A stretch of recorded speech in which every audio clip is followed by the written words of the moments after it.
Welcome, friends, to our Friday evening monks webinar based on readings from the monks' Autobiography of Yogi Daily Wisdom app. My name is Nayaswami Devarshi, this is Brahmachari Aditya, and we'll begin with a prayer. Heavenly Father, Divine Mother, Friend, beloved God, Jesus Christ, Babaji Krishna, Lahiri Mahashaya, Swami Sri Yukteswarji, Beloved Guru, Paramahansa Yoganandaji, Saints of all religions, we humbly bow at thy feet. O great Masters, guide our thoughts, that we be in tune with thy wisdom, thy understanding, thy joy. Om Shanti Shanti Shanti. We'll have a few chants and then we'll have a meditation until 8 o'clock.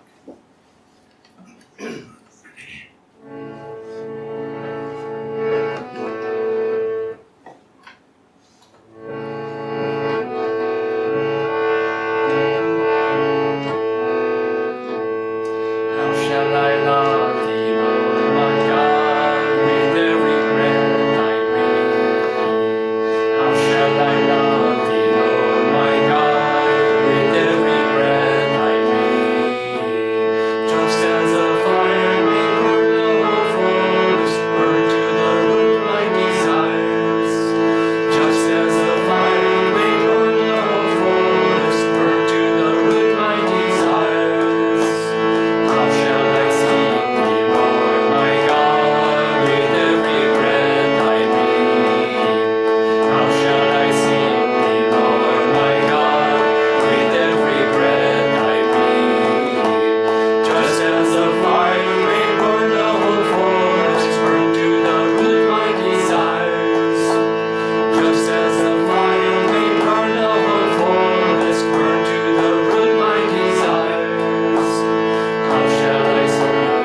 seeing thee, my Lord, will my days fly away. Without seeing thee, my Lord, night and day, I look for thee, night and day, night and day, I look for thee, night and day, night and day, I look for thee, night and day, night and day, I look for thee, night and day.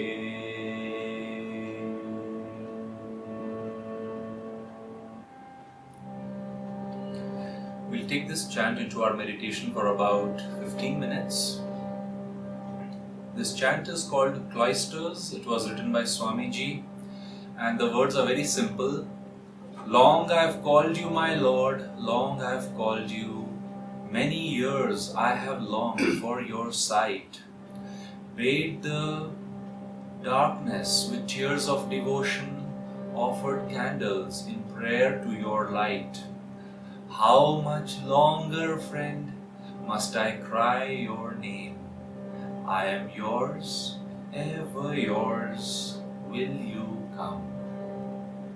A cloister, I learned after knowing this word, is a very removed monastery, often on mountains. And so you can visualize Swamiji in that consciousness singing this chant alone to God.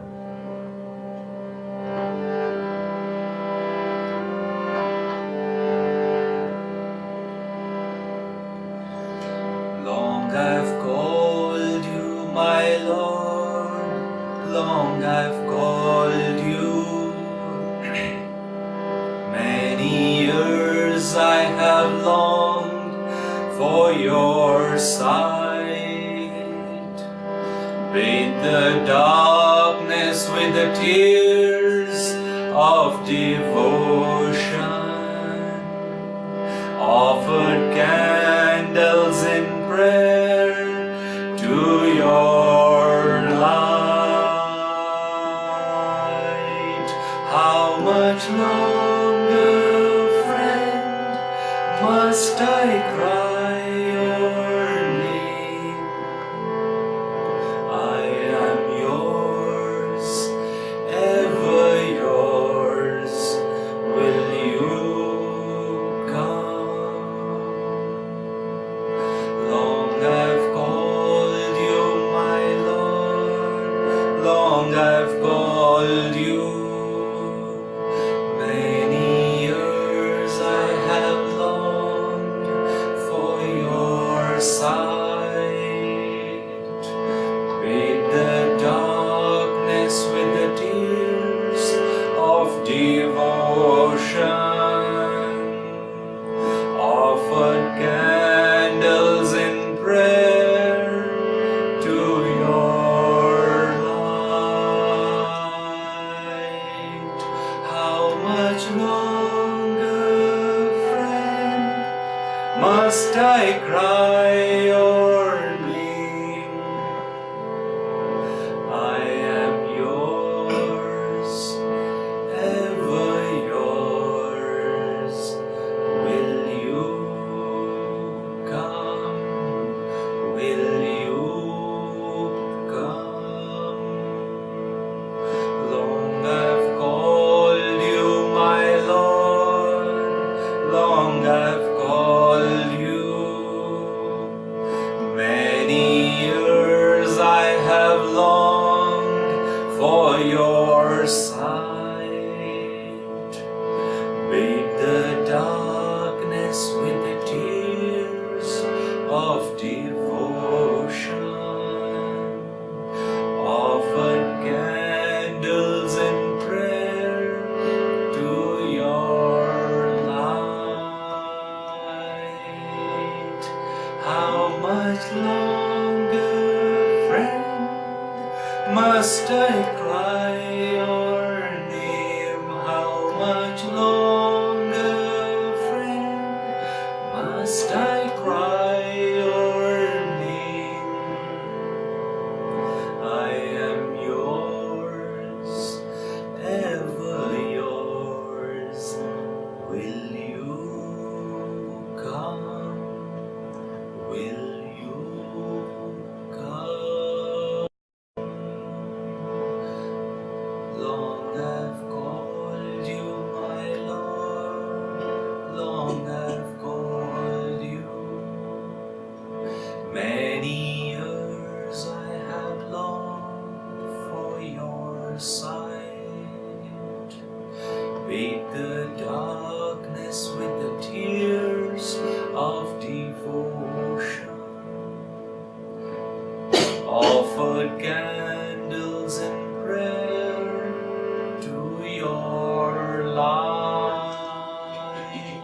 much longer, friend, must I cry your name? I am yours, ever yours. Will you come?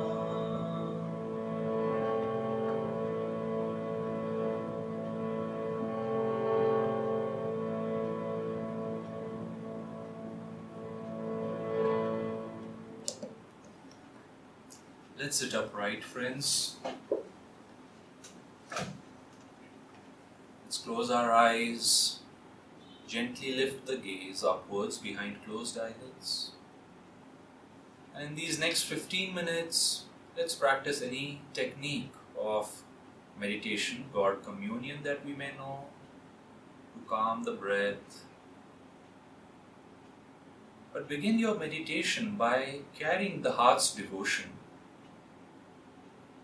You can use the tool of the incoming breath to lift the heart's devotion and offer it at the spiritual eye.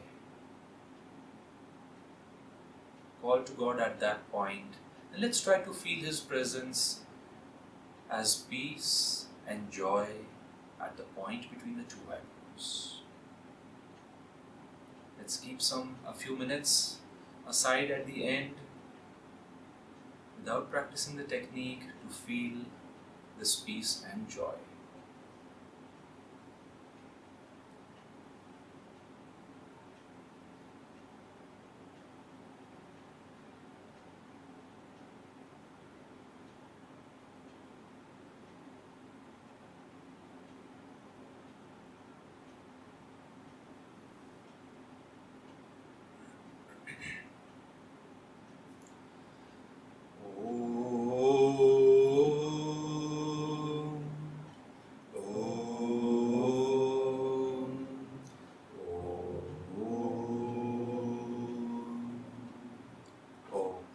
Peace. Shanti,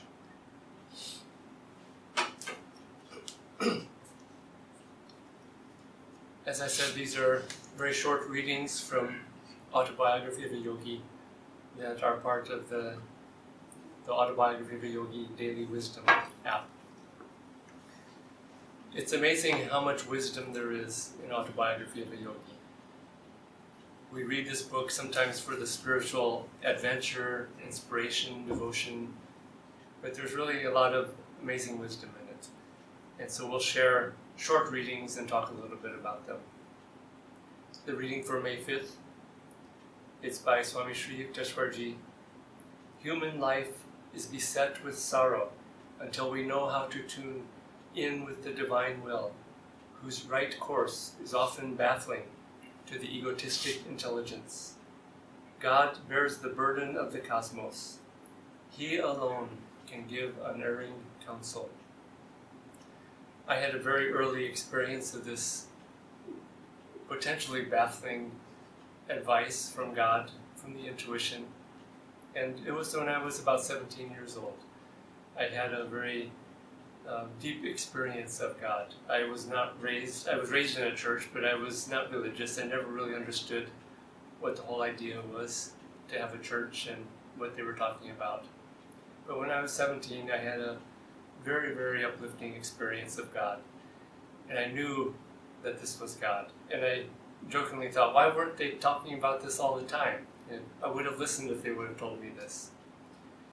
The experience was so life-changing that I heard a voice, and I think it was the voice of God speaking through my intuition.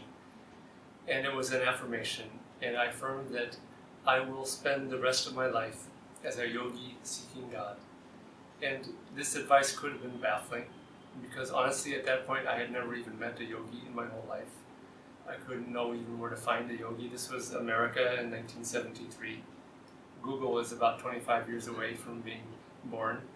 And so, but I knew this was true, because I knew the experience that I had was true. And so I followed this advice. I started seeking yogis, I started reading books, I moved to the other side of the United States where I knew there were more yogis. And then the next step, same thing happened. I decided I would be a hermit. And I spent many months in the mountains of California, remote places, and one time I was in a seclusion in the desert, meditating, praying, and again, I had an inner intuition, and this time it said, you must move to a community of like-minded souls. Again, I had no idea such communities existed. I wouldn't know where to find one, but I knew this was true. And I looked, and I found Swami Kriyanandaji and Ananda village. So two of the most life-changing decisions in my life came from being open to listening to the divine will. And so this is an important subject to try to really tune into. We can fool ourselves, and it's something that we have to take up with calmness, some caution, some awareness. There's a book, beautiful book, written I think by Swamiji, called Intuition for Starters, about developing intuition and developing intuitive understanding. And so this is a practice that is very, very worth pursuing. Just think how many people have heard the same call, the same voice, saying, spend your life seeking God, and they ignored it because it was baffling. Their intellect got in the way, something stopped them. And so work at developing the type of intuition that is able to hear the divine will and to hear divine guidance. And I think, like me, you will find that it's life transforming in a positive way. It will get you to do things in your life that you never would have thought to do using the rational mind.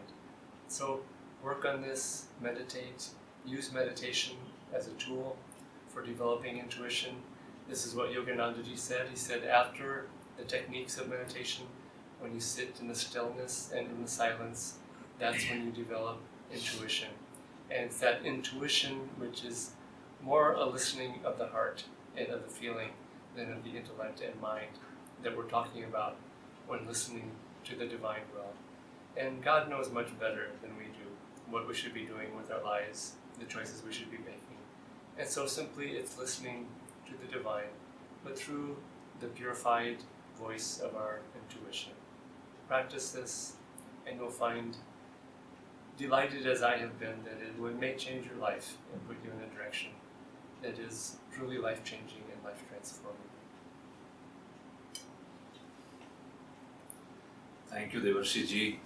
I was thinking one could also add in the same line that it is so joyfully baffling to know that God speaks to us, to everyone. Like Devarshi ji said, He has spoken to everybody perhaps, but maybe we didn't listen or we forgot. So such a small line, but a beautiful reminder that He's caring for us and speaking to us. Thank you. Friends, I have picked a reading which was for April 21st in the app, and this is from chapter 14, An Experience in Cosmic Consciousness. Sri Yukteswarji says, "It is the Spirit of God that actively sustains every form and force in the universe. Yet, He is transcendental and aloof in the blissful uncreated void beyond the worlds of vibratory phenomena." And on some level it may seem like a philosophical line. Sri Yukteswarji is very directly speaking of where God resides, what His nature is, how He has created not only every form, but for the first time I noticed He mentions every force of creation. And of course, when we think of creation, everything is included. But how can our mind try to grasp this? On one level, we may say, I have no experience of it. That chapter is an experience in cosmic consciousness. So you may say, oh, I have no experience. But Jyotish ji, our present Brahmachari, he was once asked a question by somebody that, Sir, Yogananda ji said, read my poem Samadhi. But you see, it was his experience, whereas it's not our experience. Will we really gain something reading about it? And his answer was, absolutely. He said that's precisely why he wrote it and wanted us to memorize. Because we are all destined ultimately to have that experience, but you may say we have forgotten. And Jyotish ji says, to the degree we read the lines and the experience of great saints, he said we take something out even of that reading. It rubs off on us, you might say, and we feel blissful, we feel joyful. I am reminded of the statement Kriyananda ji made to Yogananda in their very first meeting, 1948. Swamiji said, "Sir," Yogananda asked him, "How did you find my book?" He said, "Oh sir, it was wonderful." And Yogananda ji says, "That's because it has my vibrations in it." And Swamiji said, "I later understood what that meant. What is a vibration?" So let's discuss that for a moment.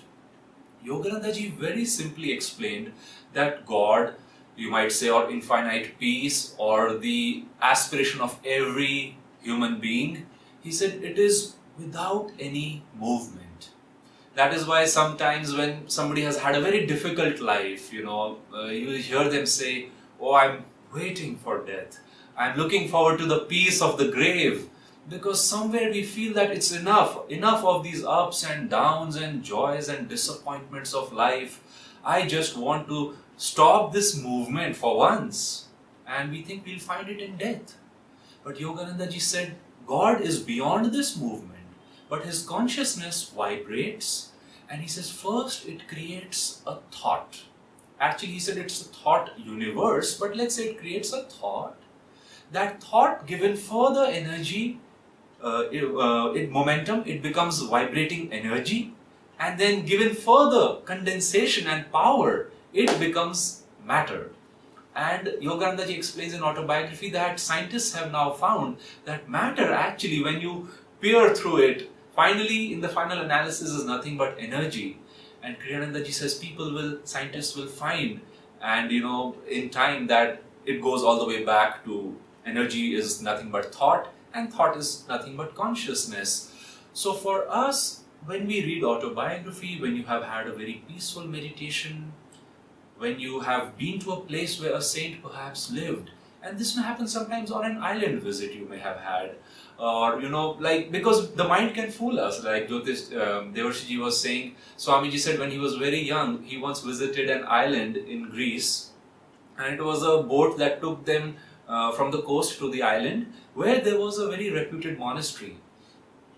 As they were returning, he was on the deck, and there was a lady next by, so he struck a conversation. She was elderly, and he asked her. She said, "Wasn't that so peaceful, those monks and nuns?" And Swami thought about it, and he says, the place was peaceful, but I cannot say I felt any particular peace in their presence. And that got the lady thinking, and she says, "Come to think of it, I didn't feel any special peace either." So Swami says, just because we are going to a holy place, we feel we ought to feel it, but he says it wasn't there. But the point I'm making is, if we can achieve that state, like Sri Yukteswar ji is saying, where we make God contact, and I'll come to those points. I've chosen 2 other readings to explain that. He says you feel it around a person, you feel it in your own meditations, you feel it in a place perhaps, and that's the nature of God. He is beyond vibration. Thank you, Aditya. This reading, next one, is for May 6th, which I think is tomorrow. And it's from what might be the most amazing chapter in Autobiography of a Yogi, which is the resurrection of Sri Yukteswar. Because here you have someone who is an avatar explaining to another avatar what the astral realms are like. And this may be the very first time that you can say with complete and trust with complete authority that these truths are exactly as he says they are. In this particular statement of Sri Yukteswarji, he says on the astral plane, in order to please his beloved devotee, the Lord takes any desired form. If the devotee worshipped through devotion, he sees God as the Divine Mother. To Jesus, the Father aspect of the Infinite One was appealing beyond other conceptions. The individuality with which the Creator has endowed each of his creatures makes every conceivable and inconceivable demand on the Lord's versatility. Well, this is Sri Yukteswar's wisdom. Sometimes there was a little bit of wry humor in it. That really was based on divine joy. This particular reading, for some reason, has often been one of my favorite ones from that entire book, because of the simple statement, in order to please his beloved devotee, the Lord takes any desired form. on the astral plane. So what he's saying is that all of us have something to look forward to. We pray to God. If God doesn't come, if our prayers aren't intense enough, if our karma isn't right, or maybe we've been put on this earth to work out a lot of karma, and God is not going to come because we need to work it out. But we can know beyond a shadow of a doubt, based on the statement of a true master, that when we get to the astral plane, God will appear to us in whatever form we worship God, to the sincere devotee. And so if we work on our sincerity, we can trust that we will see God in form in whatever way we worship. To me, that's a thrilling, thrilling promise.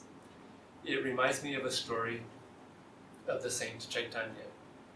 And Chaitanya was with his disciples, and he was talking to them, and one of them asked him, "Sir, how many more lifetimes do I have to reincarnate before I'm going to be fully liberated?" And Chaitanya answered him. And so the other disciples thought, well, I'm going to ask. And he would say 2 lifetimes, or this lifetime. If he said 3 lifetimes, the other disciples would say, oh no, that's terrible, you have to live 3, oh, poor thing, and they would get all bummed out about this poor person. Well, his most advanced disciple was there. And Chaitanya looked at him and said, don't you want to know? And I guess the man said yes, but he wasn't like he was asking for it. And Chaitanya said, you have 1,000,000 more lifetimes before you're going to achieve liberation. And the other disciples were just flabbergasted. They filled the floor with despair and this poor thing. And I think after that, nobody asked the question anymore. But this disciple went outside, and they thought, poor thing, he's going out to, I don't know what, be really depressed. One of them looked out there, and they saw him dancing in bliss. And he came back in, and they called him back in, and they asked him, why are you dancing? Why are you celebrating? Didn't you hear what the master said? And this disciple said, yes, I heard what he said. He said, I would find God, I would know God. Who cares how long it takes? He said, I would know him. And Chaitanya looked and said, this is a true disciple, and this is a true lover of God. And he touched him, and the man went into samadhi, bliss, into complete freedom.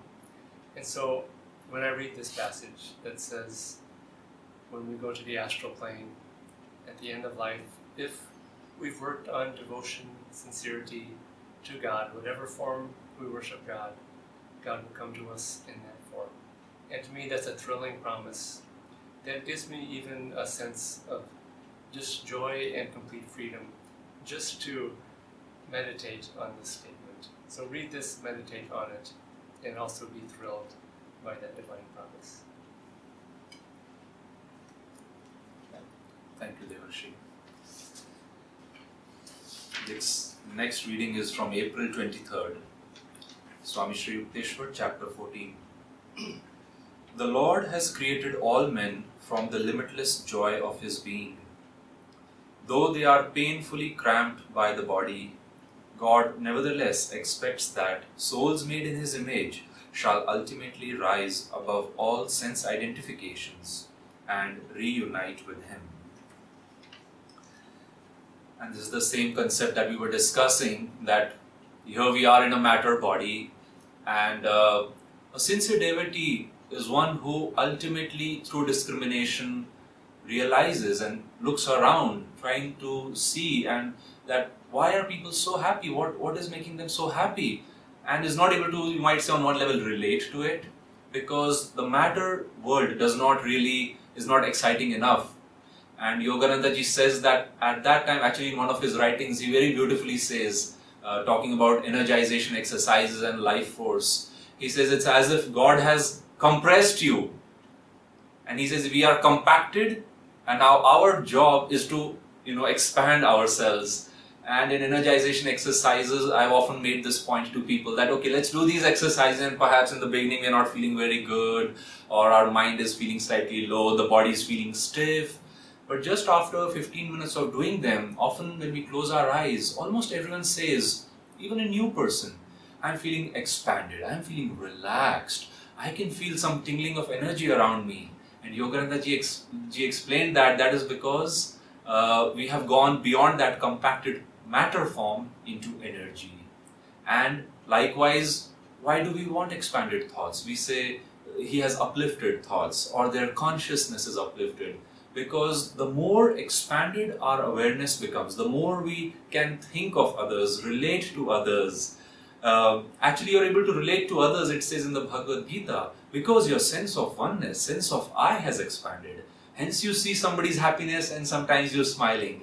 Or you see somebody weeping, even on television perhaps. You can feel that sorrow and you can relate to their grief. They may not have to share something. I remember once Swamiji said that a very common way to greet one another in the world is, "Oh, how are you?" But on the spiritual path, often you don't even need those words. In a congregation, let's say in a satsang, you can just see that somebody is new and they are perhaps timid, they are not talking to anybody, maybe they are sad. Or look at their eyes, Swami would say. He said the eyes are the window to the soul. And there he says you can see, and you can just gently say something which will uplift them. And he would do this all the time. Sometimes he would simply tell people, "Oh, that's a wonderful dress you're wearing." And normally people would think that he won't talk about dresses and good food because he's a yogi. But he would just strike that note and the person would open up, and then perhaps Swamiji would ask something or involve them right away into a work. And that would be a life direction. Actually, Jyotishji, once again, he said that when he first met Swamiji, that very day, Kriyanandaji took them out on a picnic, he sang some songs for them, they had made some sandwiches, and he had asked Jyotishji to do a very small work of putting letters in an envelope. But Jyotishji said, by the evening, I was so transformed in Swami's consciousness that he often jokes, he says, and here I am, 50 years later, serving the same project that had begun that afternoon. So, just to repeat those lines, God has created us out of joy, and Master acknowledges, though we are painfully cramped into the body, God is expecting us to come beyond the senses. And Master once said, he says, you could think of the senses, if let's say consciousness, theoretically let's say for a moment, is inside of us, the infinite consciousness. The senses are small windows through which it can peep and perhaps send a small glimmer of light, and we get that experience and we are happy. Oh, this was wonderful cake, what a beautiful rainbow. But Kriyanandaji would say that it's not out there, it's inside. So if we can bring that energy away from the senses and feel joy inside, slowly we will see that our consciousness is expanding in God.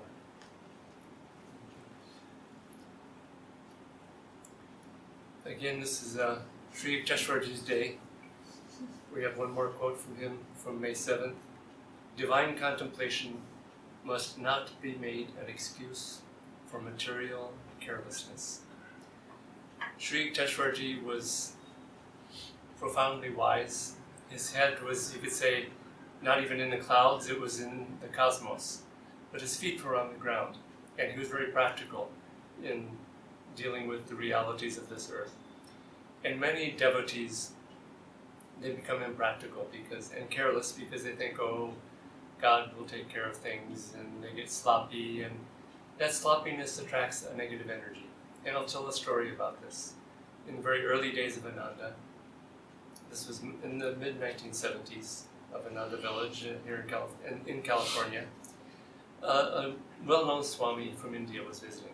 This was Swami Chidananda, the great disciple of Shivananda and the president of the Divine Life Society in Rishikesh, great saint of wisdom, compassion, kindness.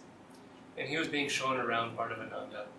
And there was an old rusty can sitting, neglected. Someone had tossed it over on the side of a field. And he said, someone should take that up and paint it or take it away.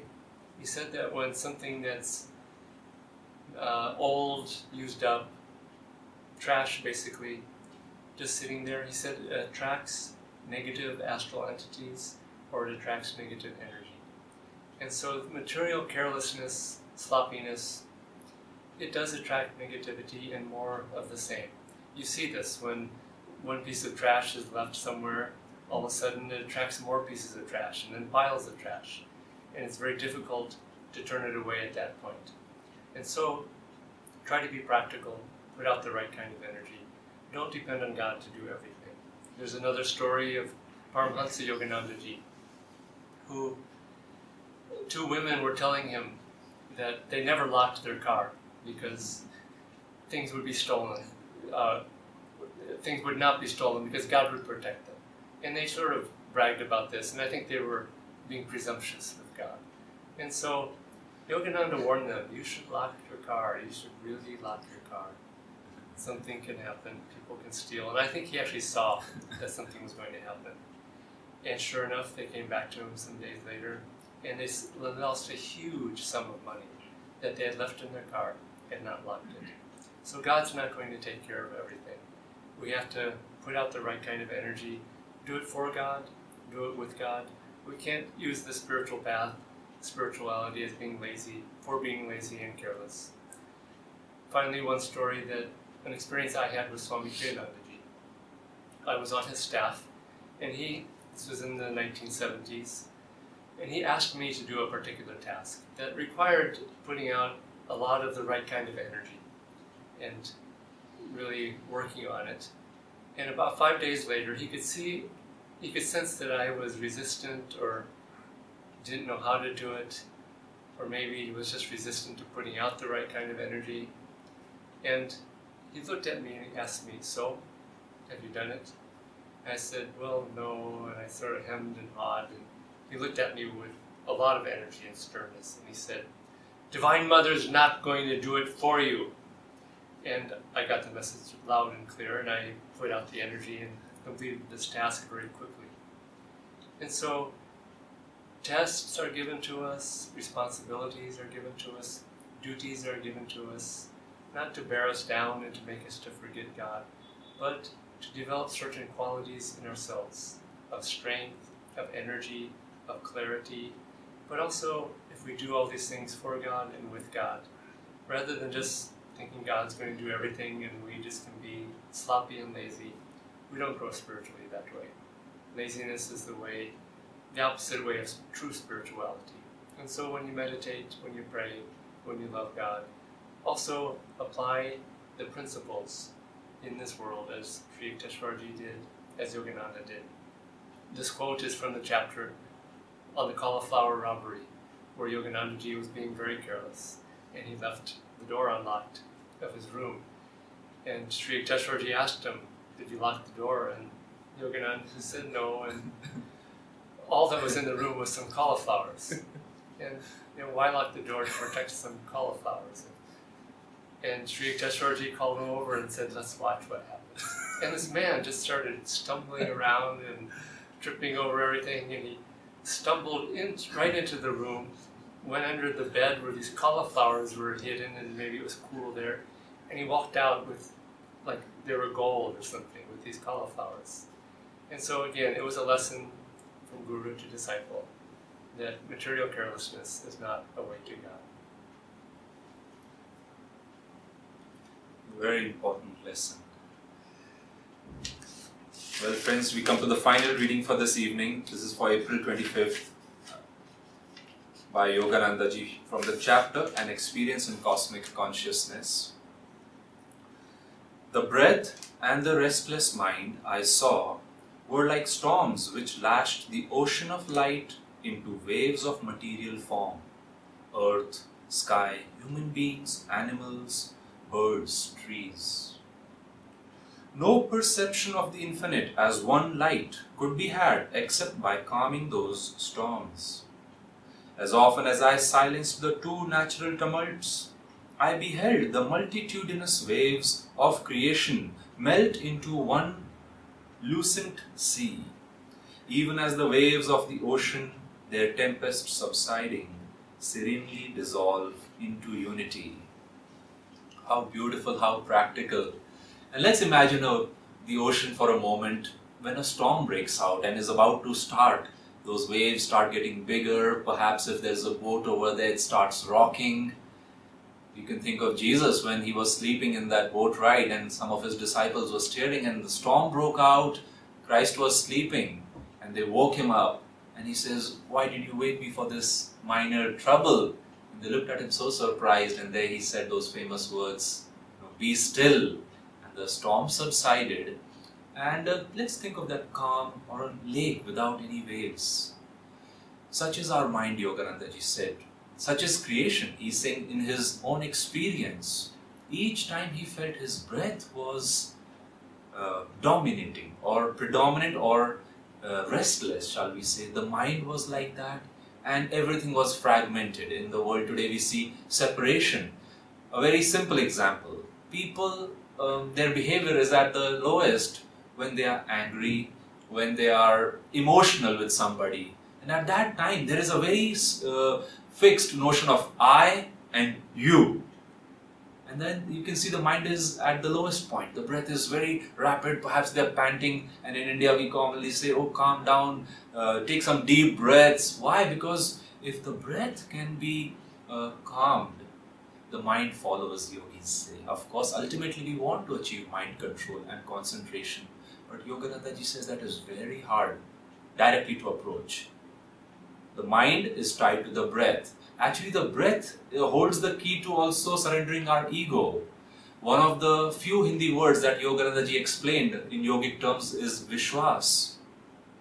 Vishwas, when you separate the two, it means Vi-shwas. Shwas, of course, is breath, and Vi means without. And he says Vishwas in English actually does not mean trust so much as faith. So when we are without the breath, let's say in meditation, no confirmation from outside is required, no book reading is required. One feels that, Yogananda ji says that you are very aware and suddenly your consciousness is expanding. Your faith in God, as Devarshi ji said, I'm sure when he must have had that experience, he was very calm because intuition is at its best, our faith is deep, our experience, as we meditated in the beginning, of peace, without any waves in the mind, of joy. Yogananda ji says everyone feels joy, but he says unless you have a foundation of calmness, which is again without breath, let's say, or with minimal breath, he says without calmness, joy can't be retained. So here in our meditation, the key is to calm the breath through pranayam, through even count breathing, through hongso. We don't control the breath there, but we watch it. The beautiful thing about the breath is, as we give it some attention and watch it, it slowly subsides. As the breath subsides, the mind, the thoughts subside, and the mind is very still. At that time, as we know, peace, joy, love, calmness, all these surface, you might say as if they are always there, but they appear at that time within us. Sometimes at the spiritual eye, sometimes in the heart area, we can feel it. And when we feel it, it is so profound that naturally we get concentrated on it. This is, as you can see, I'm moving towards the Ashtanga Yoga. Yam, Niyam, Pranayam, controlling the breath and energy. Pratyahar, interiorization of the mind. And then ultimately it takes us into the deepest profound state, which comes by the grace of God and Guru, Samadhi. So how scientific, how beautiful, and that was our own Guru's experience. So we'll see you again next week, friends. Let's go through these few lines, the lines of the masters, as Devarshi ji says, very profound when an avatar, when a Guru speaks. They are truths, very measured, and they can be brought into our practical day-to-day life. God bless.